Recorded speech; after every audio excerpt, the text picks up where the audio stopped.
안녕하세요. 저는 올해 48살이 된 여자입니다.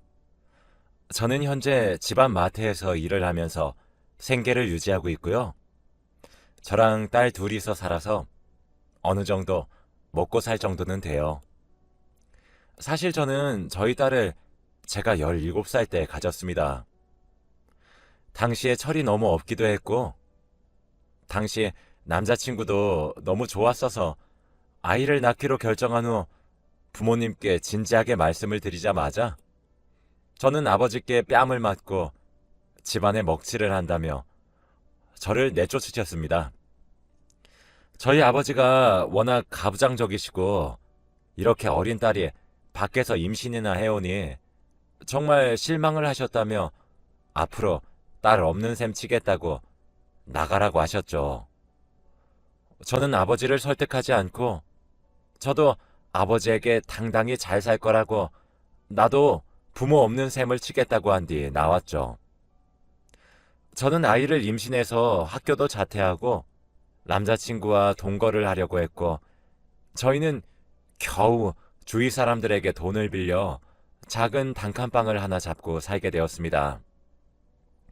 그래도 남자친구랑 저랑 아기까지 평생 행복하게 살 생각에 환경이 좋지 못해도 기분은 너무 좋았고 앞으로의 날이 기대가 되었죠.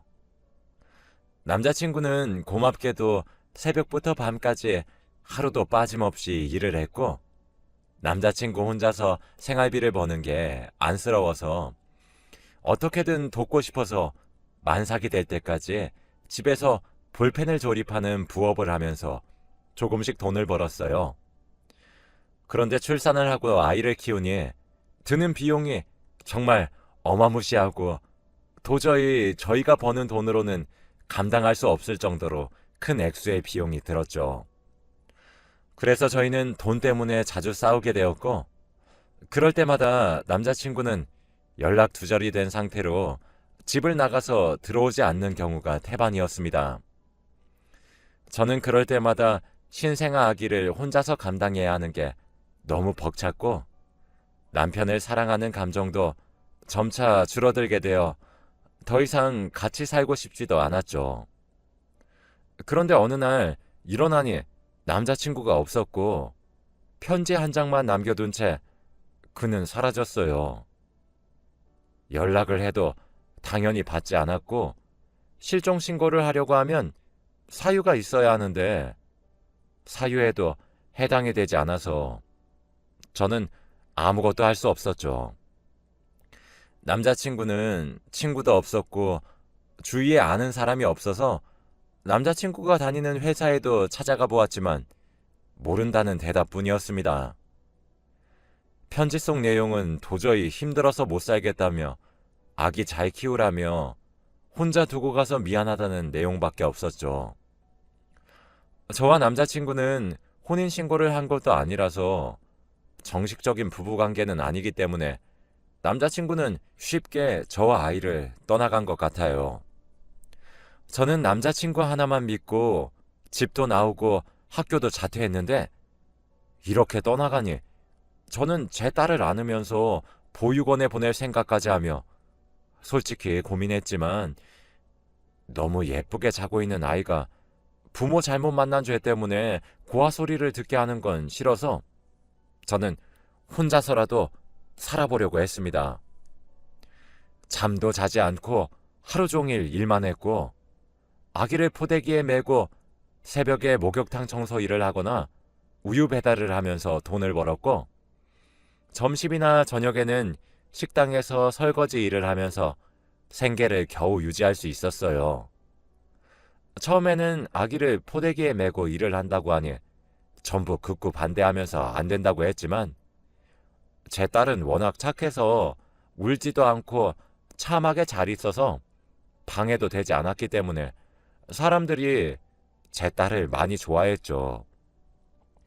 사람들은 미성년자의 아기를 낳고 남편도 도망간 저를 보고 다들 손가락질하기 바빴지만 저는 저희 딸만 바라보고 살겠다고 다짐했고 주위의 시선 따위는 생각하지 않았죠.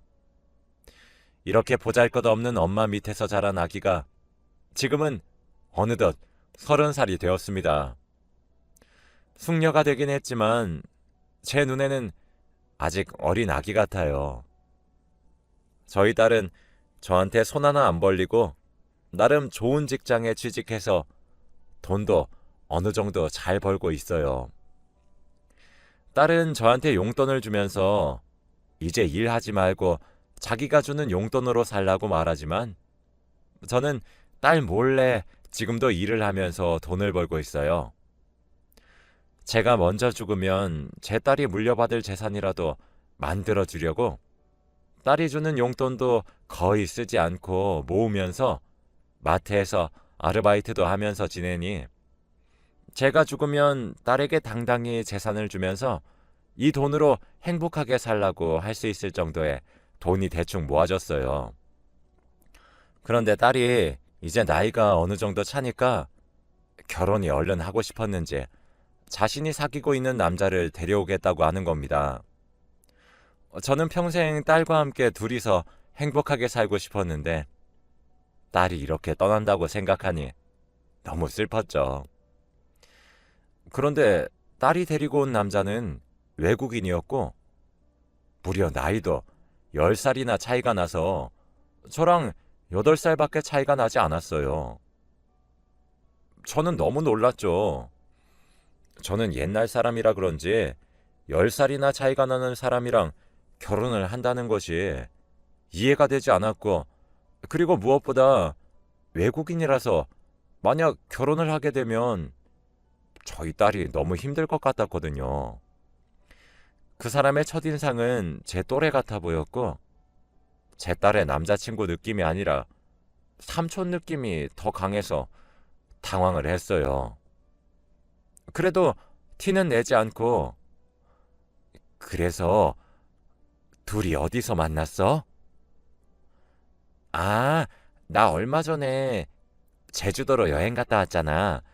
숙소를 게스트하우스로 잡았는데 거기서 제임스를 처음 만났고 사적으로 술도 마시고 얘기도 많이 하니까 외국인인데도 불구하고 공감대도 잘 형성돼서 이렇게 사귀게 된 거지. 그 남자는 미국 사람이었고 지금은 한국에서 거주하고 있다고 했어요. 그래서 직업은? 아, 엄마, 제임스 한국말 잘 못해. 아직은 열심히 배우고 있는 중이라서 내가 열심히 통역을 해줘야 돼.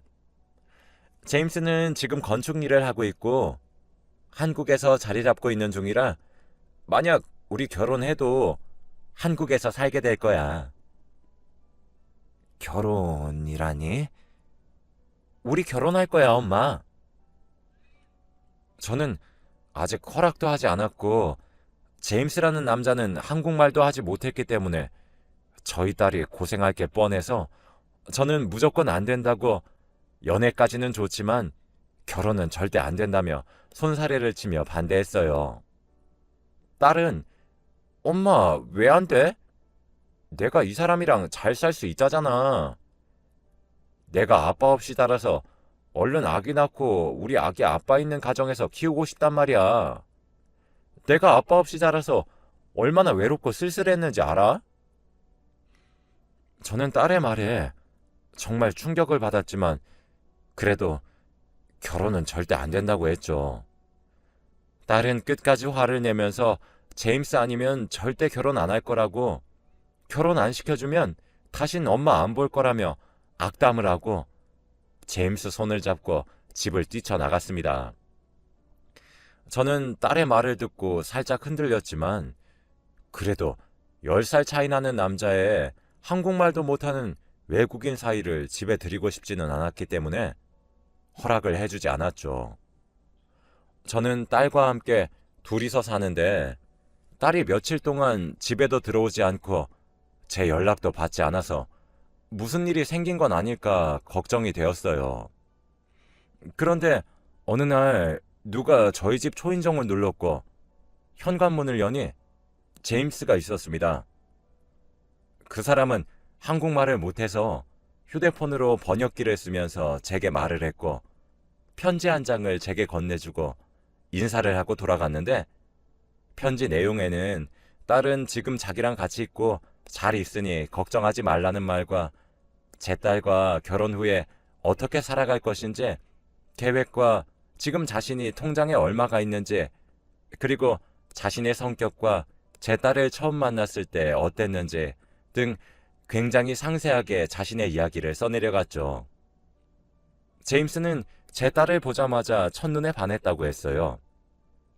성격도 너무 착하고 얼굴도 예뻐서 대뜸 먼저 번호도 물어보고 연락도 했는데 제 딸은 외국인이라서 부담스럽기도 하고 나이도 많아서 처음에는 거절했지만 제임스의 끊임없는 구애에 결국 연애를 시작했고 둘은 6개월밖에 사귀지 않은 커플이지만 제 딸이 너무 좋은 나머지 얼른 결혼을 하고 싶다는 말도 써져 있었죠. 서툰 한국어 실력으로 사전과 번역기를 써가면서 한 글자씩 써내려간 정성을 보고 제임스를 다시 생각해보게 됐죠. 그 이후에도 저희 집으로 꽃과 편지를 자주 보내며 제 마음을 돌리려고 노력을 하는 게 제 눈에도 보였어요. 그래서 결국 제임스와 제 딸의 결혼을 허락했고 둘은 기다렸다는 듯이 결혼을 허락하자마자 혼인신고를 얼른 했습니다. 그런데 그때 딱 제임스가 자기가 살고 있는 집의 계약 기간이 끝나서 갈 데가 없다고 해서 결혼 준비를 하는 동안에만 저랑 딸과 같이 3명이서 살기로 했습니다.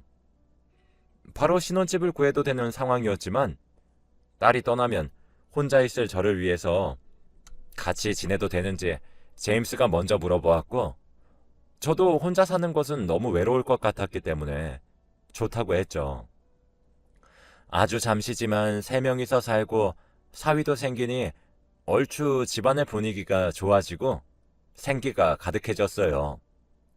그렇게 둘은 결혼 준비를 빠르게 하기 위해서 매일같이 나가서 혼수도 고르고 웨딩드레스도 고르고 신혼집도 구하더군요. 제임스는 저희를 배려해서 한국에서 결혼식을 진행한다고 했습니다. 저는 그럼 사돈은 어떡하냐고 물었고 제임스는 부모님이 2분 다 돌아가셔서 오실 분들이 없다고 했죠. 제임스 측 지인들이 거의 없기 때문에 저희는 아주 작고 소소하게 저희만의 결혼식을 올렸고 저도 그런 결혼식이 마음에 들었어요. 그렇게 결혼을 하니 제 딸과 제임스는 신혼집으로 갔고 혼자 지내는 제 생각에 주말마다 저희 집으로 놀러와서 제 말동무를 해주곤 했죠. 주말에 딸이 회사 일로 바빠서 오지 못할 때는 제임스 혼자라도 와서 저랑 같이 있어주곤 했고 제임스도 어머니가 안 계셔서 그런지 저를 엄마처럼 많이 믿고 의지하는 것 같았어요. 그동안 제임스는 결혼 준비를 하는 동안 한국어 공부를 많이 했기 때문에 이제 어느 정도 우리가 무슨 말을 하는지 알아듣긴 하지만 그래도 여전히 글을 쓰거나 말을 하는 건 서툴어요. 그래도 요즘은 번역기가 있어서 소통의 문제는 잘 없었답니다. 저는 주말에 제임스가 가끔 저희 집에 놀러 오면 한국어 공부도 같이 해주고 많은 도움을 주곤 했죠. 그런데 제임스가 혼자서 저희 집에 오는 날이면 꼭 집으로 돌아갈 때 미국식으로 인사를 해요.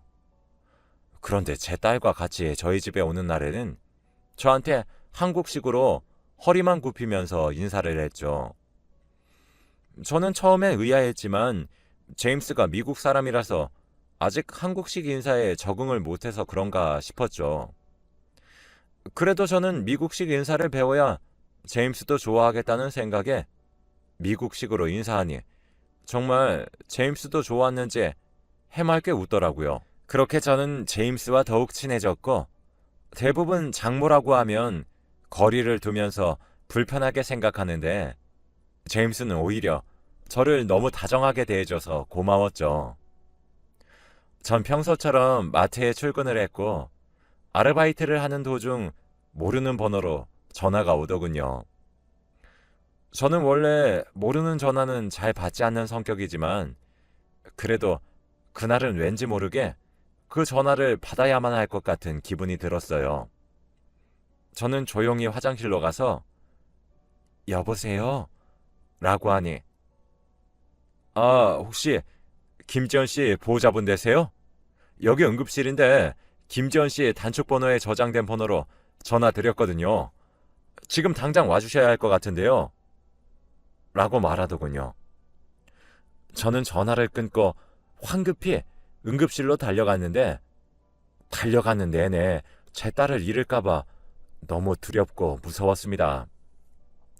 응급실로 가니 제 딸은 피범벅이 되어 있고 옆에는 사위가 있어서 도대체 무슨 일이냐고 의사에게 물어보니 딸이 교통사고가 났다고 했습니다.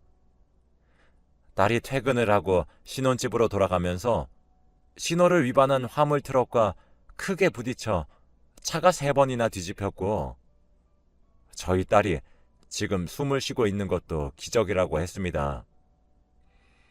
딸은 숨은 쉬고 있었지만 눈은 뜨지 않는 혼수 상태였고 사위는 옆에서 제 딸의 손을 잡으면서 눈물만 뚝뚝 흘리고 있었죠. 이런 청천벽력 같은 일 때문에 딸이 눈을 뜨지 못하는 게 너무 슬펐고 저는 그날 이후부터 한시라도 딸 곁에서 떠나지 않으면서 딸을 간호했습니다. 그런데 딸은 뉴스에 나올 정도로 교통사고가 너무 크게 나서 병원에서도 깨어날 기미가 보이지 않는다고 했고 다들 저에게 이만 포기하라는 말만 하더군요. 저는 끝까지 제 딸을 포기하지 않으려고 했지만 옆에서 사위까지도 제게 포기하라고 했어요. 저는 사위까지 저한테 그만하라고 하니까 너무 슬펐고 아무도 제 편은 없는 것 같아서 서러웠죠. 저는 한평생을 제 딸만 보면서 살았는데 이렇게 빨리 딸이 죽음에 가까워질 줄은 전혀 몰랐습니다. 저는 일만 하면서 딸에게 줄 재산까지 만들어 놨는데 이 재산이 쓸모가 없게 된 거죠. 저는 집으로 돌아와서 하루 종일 누워만 있고 일도 나가지 않으며 우울한 일상을 보냈는데 사위가 제가 걱정이 되었는지 저희 집으로 와서 밥도 챙겨주고 청소도 해주면서 저를 위로해 주었죠. 사위도 아내가 한순간에 다쳐서 마음이 심란할 텐데 저를 위해주니 너무 고마웠습니다. 그런데 그날 저녁 제게 다가와서 같이 자자고 하는 겁니다. 저는 원래 제 방에서 혼자 자기도 하고 침대도 1인용 침대라 무슨 말이냐며 다른 방으로 가라고 했죠. 그런데 사위는 제가 너무 우울해 보여서 밤새 같이 있어주고 싶다며 어리광을 부렸고 저는 필요 없으니 네 방으로 가라고 했고 사위는 그래도 걱정이 된다며 고집을 피우길래 저는 그렇게 내가 걱정이 되면 바닥에서 자라고 했습니다. 사위는 알겠다고 했고 그렇게 저는 침대에 사위는 바닥에서 잠을 잤어요. 그런데 새벽에 사위가 슬금슬금 제 곁으로 다가오는 게 아니겠습니까? 저는 당장 네 방으로 가라고 소리를 꽥 질렀고 사위도 할 말이 없었는지 고분고분 방으로 나가더군요. 그렇게 다음날 저는 사위와 어색한 기류가 흘렀고 저는 사위를 마주하고 싶지 않았기 때문에 사위가 저를 깨우지 못하게 저는 자는 척을 했습니다. 사위는 제 방문을 열어 제가 자는 것을 확인하고 출근 준비를 하는지 바빠 보였죠. 그런데 갑자기 거실에서 전화하는 소리가 들리더군요. 그런데 이 집에는 사위와 저밖에 없는데 한국어도 정말 능숙하고 말도 빨랐어요. 그래서 방문에 귀를 대고 제대로 듣기 시작했는데 대화 내용은 정말 충격적이었습니다. 사위는 돈을 노리고 제 딸에게 접근한 것이었어요. 그런데 더 가관인 건 제 딸과 결혼을 했지만 제가 좋아졌고 저와 평생 살고 싶다는 말도 했습니다. 저는 너무 큰 충격에 아무 말도 나오지 않았고 외국인인 줄 알았던 사위는 알고 보니 혼혈인이었습니다. 한국말도 너무 능숙했고 제 딸에게 접근해서 제 재산을 탐낸 것도 너무 괘씸했죠. 저는 심장이 너무 빠르게 뛰고 당장 사위에게 따지고 싶었지만 제가 녹음한 사실을 알게 되면 제가 큰일을 당할 것만 같아서 저는 조용히 입을 다물고 침대 위로 올라가 다시 자는 척을 했습니다. 사위는 통화가 끝난 후 다시 제가 자는지 확인을 했고 제가 침대에 누워 있으니 짐을 챙기고 밖을 나가더군요. 저는 사위가 나가자마자 경찰서로 가서 신고를 했습니다. 신고를 접수하고 저는 제 딸을 보러 병원에 갔고 처음에는 딸이 저런 남자를 집에 들인 게 너무 원망스러웠지만 그래도 딸을 이해했어요. 저는 며칠 동안을 병원에서 지내다가 경찰서에서 전화가 왔고 사위를 잡았다는 연락에 달려가니 사위는 조사를 받고 있더군요. 저는 사위의 멱살을 부여잡고 야, 너 도대체 우리 돈으로 뭐 하려고 했던 거야? 죄송해요. 돈이 너무 급해서. 사위는 한국인 어머님과 미국인 아버지 밑에서 자랐는데 아버지는 돌아가셨고 어머니는 자기를 버리고 집을 나가셨다고 해요. 아버지가 돌아가시기 전에 빚을 잔뜩 남기셨는데 그 빚을 자기 혼자 감당하기에는 너무 큰 액수라 어쩔 수 없이 이런 선택을 했답니다. 저는 너무 화가 났고 어이가 없어 당장 이 사기꾼을 감옥에 넣어달라며 화를 냈고 사위는 무릎을 꿇고 한 번만 용서해달라고 싹싹 빌었어요. 하지만 저는 흔들리지 않았죠. 저는 병원으로 돌아와 딸을 열심히 보살피면서 살고 있어요. 당연히 사위는 제 딸과의 이혼은 물론 법의 심판을 받아 감옥에 수감이 되었습니다. 그리고 얼마 지나지 않아 딸은 기적처럼 눈을 떴고 아직 걷는 것은 힘들지만 손가락도 움직이고 제 말도 얼추 알아듣는 것 같습니다. 사위가 인공호흡기를 떼기 전에 제가 그 사실을 알아서 얼마나 다행인지 몰라요. 만약 사위의 계획대로 되었다면 제 딸은 이미 이 세상 사람이 아니었겠죠. 그 생각만 하면 정말 아찔합니다. 제 사연은 여기까지입니다.